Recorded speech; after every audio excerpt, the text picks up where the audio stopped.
रासायनिक खतांचा वापर केल्याने जमिनीची सुपीकता घटते।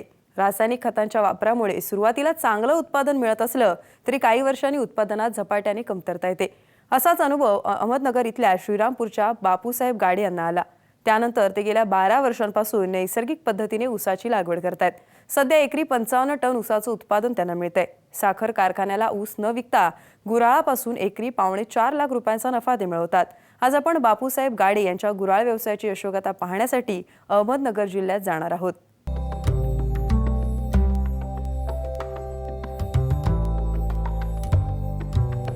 शेतीत जास्त उत्पादन घेण्यासाठी शेतकरी मोठ्या प्रमाणात रासायनिक खतांचा वापर करतात। या खतांमुळे शेतीला मोठ्या प्रमाणात पाणी देखील द्यावं लागतं। परिणामी सुरुवातीला उत्पादन चांगलं मिळतं, मात्र काही वर्षांनी रासायनिक शेतीचे दुष्परिणाम दिसू लागतात। उत्पादन झपाट्यानं कमी होतं आणि शेती देखील नापीक होऊ लागते। यावर नैसर्गिक शेती हा उत्तम पर्याय आहे। नैसर्गिक शेतीमुळे शेतीतील खर्च 90% कमी होतो, उत्पादन देखील चांगलं मिळतं। नैसर्गिक शेती तज्ज्ञ सुभाष पाळेकर यांच्या मार्गदर्शनानुसार श्रीरामपूर इथले बापूसाहेब गाडे यांनी नैसर्गिक शेतीला सुरुवात केली। 10वी शिक्षण असलेले गाडे सुरुवातीला आपली 10 एकर शेती रासायनिक पद्धतीनं करत होते, मात्र गेल्या 12 वर्षांपासून ते नैसर्गिक शेती तंत्राचा वापर करून शेती करतायत। 10वी शिक्षण झाल्यानंतर शेतीची जबाबदारी पडली आणि पहिली मी रासायनिक पद्धतीने शेती करत होतो। रासायनिक शेती करत असताना खूप समस्या वाढल्या माझ्या आणि कोणतेही समाधान मिळत नव्हतं, उत्पन्न मिळत नव्हतं आणि ते करत असताना गेली 12 वर्षापासून मी नैसर्गिक शेतीकडे वळलेलो आहे। तर गेली 12 वर्षात पहिली नैसर्गिक शेती सुभाष पाळेकरांचा एक लेख आला होता, कोणतंही खत पिकाचं अन्न नाही। तर हे माझ्या डोक्यावरून चाललं, कसं काय कोणतंही खत टाकल्याशिवाय कसं काय उत्पन्न येऊ शकतं किंवा कोणतं पीक येऊ शकतं। म्हणून आमचे एक मित्र एक कांतीलाल नलगे ते नैसर्गिक शेती करत होते। त्यांच्या प्लॉटवर जाऊन आल्यानंतर मला खूप काही भेटलंय। बिगर खताचं आणि कोणतंही पाणी कमी असताना कोणतंही खत, सेंद्रिय खत अथवा रासायनिक खत न टाकता उत्पन्न येऊ शकतं आणि पिकं येऊ शकतं। मग गेली 12 वर्षापासून ते नैसर्गिक शेतीकडे वळलो मी। पहिल्या वर्षी नैसर्गिक शेती करत असताना गाडे यांनी ऊसाचं पीक घेतलं। ऊसात कांदा, सोयाबीन यासारखी आंतरपिकं घेतली। सोयाबीन, कांदा या आंतरपिकांपासून त्यांना 1,70,000 रुपयांचं उत्पन्न मिळालं।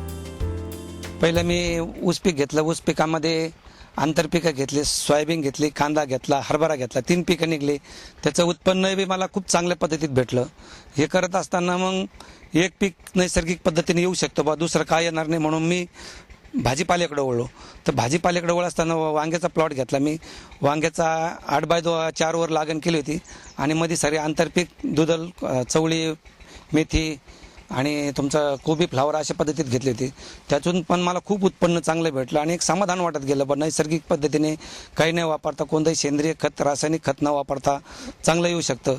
त्याच्यानंतर मी शेडनेट हाऊसकडे वळलो। तर शेडनेट हाऊसमध्ये पहिला प्रयोग झाला माझा महाराष्ट्रामध्ये, का शेडनेट हाऊसमध्ये कोणताही रासायनिक अथवा सेंद्रिय पद्धतीने काही न वापरता फक्त बीज अमृत, जीवामृत, दशपर्णी अर्क या पद्धतीमध्ये आंतरपीक, दुधल वगैरे अशी पिकं घेऊन मी 100% पद्धतीने सक्सेसफुल असं मिरचीचं पीक आणलं मी।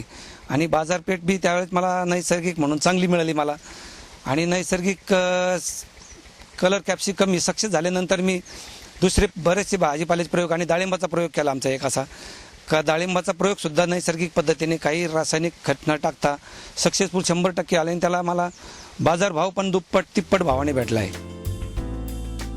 जीवामृत, बीजामृत, आच्छादन आणि पाणी व्यवस्थापन हे नैसर्गिक शेतीची सूत्र आहेत। याचा वापर शेतात केल्यास कोणत्याही रासायनिक खतांचा वापर करावा लागत नाही, असं गाडे सांगतात।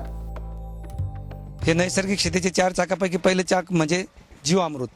तर जीवामृत कसं तयार करायचं, ते 10 किलो शेण, 5 ते 10 लिटर गोमूत्र, 2 किलो कडधान्याचे पीठ आणि 2 किलो गूळ किंवा ऊसाचा रस किंवा मळी वगैरे गोड रस ऊसाची, हे पद्धतीने 200 लिटरमध्ये पहिलं जीवामृत, बीजामृत म्हणजे बीज प्रक्रिया करण्यासाठी कळीचा चुना, गावरान गाईचं शेण, गोमूत्र या पद्धतीने मिश्रण करून 20 लिटर पाण्यामध्ये ते बीज प्रक्रिया करायची। ही झाली बीज प्रक्रिया दुसरं चाक। तिसरं चाक म्हणजे आच्छादन म्हणजे आच्छादनाचे 2-3 प्रकार आले। एक घृताच्छादन, काष्टाच्छादन आणि मृताच्छादन, हे आच्छादनाचे 3 प्रकार आहेत। हे 3 प्रकारचा वापर केल्यानंतर पाणी व्यवस्थापन एकदम कमी लागतंय। आणि चौथं चाक म्हणजे मध्ये आंतरपीक असे ते बेवड पिकं असते. बेवड पीक म्हणजे कोणतंही एक दल असेल तर त्यात आंतरपीक आपण बेवड पीक घेतलं पाहिजे. एनपीके देणार असेल समजा कोणतंही दुधल, चवळी, उडीद, हरभरा, ताक, ढॅंशा अशा पद्धतीचे पीक आपण आंतरपिकामध्ये कंपल्सरी घेतले पाहिजेत आणि ते कास्ट आच्छादनमध्ये आपण टाकतो. त्याच्यातून सगळे एनपीके आपल्याला पिकासाठी जेवढे पाहिजे तेवढे मिळतात आपल्याला. गाडे नैसर्गिक पद्धतीनं गेल्या 12 वर्षांपासून ऊस पिकवतात. कोणताही खर्च न करता त्यांना एकरी 55 ते 60 टन उत्पादन मिळतंय. मात्र गेल्या 4 वर्षांपासून त्यांनी गुऱ्हाळाचा व्यवसाय सुरू केलाय. ते गूळ आणि काकवीच्या विक्रीतून एकरी 3,70,000 रुपयांचा निव्वळ नफा कमवत आहेत. नैसर्गिक पद्धतीनं शेती केल्यामुळे खर्च 10% आलेला असून उत्पन्न मात्र 5 पट वाढलंय. सोयाबीन मला पहिल्या वर्षी हंगामी पीक भेटलं. पहिलं पीक असल्यामुळं कोणताही त्याला डिस्टर्ब झाला नाही. 10 ते 12 पोते मला सोयाबीन भेटलं. कांद्याचं उत्पन्न मला थोडंसं सेकंड क्रॉप असल्यामुळं थोडंसं कांद्याचं उत्पन्न मला कमी भेटलं. 14-15 टन मला म्हणजे आणि कांद्याचा भाव मला सरासरी 1,000 रुपये भेटला होता. तर कांद्याचे मला पैसे चांगले भेटले होते. म्हणजे 1.5 लाख रुपये जवळजवळ कांद्याचे झाले होते त्यावेळेस माझे खूप. आणि ऊसाचे त्यावेळेस 1,500 रुपये भाव होता सरासरी. भाव कमी होता ऊसाला तरी माझं 60 टन ॲव्हरेज झालं. म्हणजे 7,90,000 रुपये माझे ऊसाचे झाले होते. आणि खर्च माझा फक्त सरासरी उत्पादन करताना समजा खुरपणी वगैरे बेचा वगैरे असा खर्च, बाकी कोणताही खताचा खर्च माझा होत नव्हता. आणि तसा खुरपणी वगैरे धरून माझे 5,000 ते 10,000 रुपये खर्च झाला सगळा. म्हणजे खर्च काय झाला नाही जास्त. खुरपणीचा थोडा खर्च झाला, बाकीचा खर्च काय झाला नाही. तर उत्पन्न हे टोटल असा 2.5-3 लाख रुपये माझं जवळजवळ 1 एकरातला टार्गेट होतं जवळजवळ या पद्धतीचं. नैसर्गिक शेती करून चांगला पैसा मिळतोच, त्याबरोबरच आपण विषमुक्त अन्न निर्माण करून समाजाला खाऊ घालत असल्याची भावना त्यांची पत्नी सविता गाडे यांची आहे. पहिली रासायनिक शेती होती, पण आता सगळं जीवामृत ते याच्यापासून आच्छादन, परत अजून घनजीवामृत, दशपर्णी अर्क हे फवारणीसाठी वापरतो. त्याच्यापासून आम्हाला भरपूर समाधान मिळते, कारण क्वालिटीमध्ये याच्यात लगेच फरक जाणवतो. आणि मातीचा सुगंध घेतला ना इतका छान सुगंध येतो त्या शेतीची. एकदम ही प्रत म्हणतात, प्रत ती बदललेली आहे मातीची आणि उत्पादनाची, पिकाची सगळी बदल झालेला आहे. 12 वर्षापासून आम्ही करतो, त्यात आम्हाला इतकं समाधान आणि खूप पैसा पण मिळतो त्याच्यातून. आता गुऱ्हाळाचं आम्ही चालू केलेलं आहे 3 वर्षापासून. विषमुक्त अन्न बनवतो, लोकांना पण आम्ही खाऊ घालतो, त्याच्यात आम्हाला खूप समाधान मिळतं. आणि नैसर्गिक पद्धतीने ऊस पिकवून तर कारखान्याला घालायचो. मग गेले 3 ते 4 वर्षापासून असा संकल्प केला का आपण याची काहीतरी प्रक्रिया, नैसर्गिक पद्धतीने पिकवतो पण याची काहीतरी प्रक्रिया केली पाहिजे. मग गेले 3 ते 4 वर्षापासून मी छोटं युनिट टाकलं. छोटं युनिट टाकल्यामुळं गुळ आणि काकवीचं प्रोडक्शन चालू केलं. तर मला पहिल्याच वर्षी इतका चांगला अनुभव आला की अशा पद्धतीने कोणी गुळ आणि काकवी बनवत नाही, पिकवत नाही. जे सेंद्रिय म्हणजे रासायनिक उद्याची फक्त सेंद्रिय प्रक्रिया गुळावर लोक करतात आणि तो सेंद्रिय म्हणून माल विकतो. पण नैसर्गिक जी प्रक्रिया आहे ती गेले रासायनिक कोणतंही खत, कोणताही सेंद्रिय पदार्थ आम्ही ऊसाला टाकत नाही. आणि त्या ऊसापासून गुळ आणि काकवीची इतकी चव काही वेगळी असते. आणि ते भाव पण मला असा काही जबरदस्त भेटला. पहिल्या वर्षी 80 रुपयाचा मला 1 किलोला भाव भेटला आणि 150 रुपये लिटर काकवीचा भाव भेटला मला. तर एका टनाला आमच्या अनुभवानुसार 120 ते 130 किलो गुळ जवळजवळ पडतो आमच्या नैसर्गिक पद्धतीने पिकवलेल्या ऊसाला. तर त्याचे 8,000 ते 10,000 रुपये, 12,000 रुपयेपर्यंत आमचे एका टनाचे होतात गुळाचे. आणि काकवीचे चांगलं उत्पन्न भेटतं. 150 रुपये लिटरनं जरी म्हणलं तरी 130 ते 35 लिटर काकवी एका टनाला पडते, 100% पडते. आणि 150 रुपये लिटरनं आमची विक्री चालू आहे काकवीची. तर गेले 20,000 ते 25,000 रुपये एका टनाचे काकवीचे होतात. 50 ते 60 टनाचं माझं एकरी ॲव्हरेज असतं.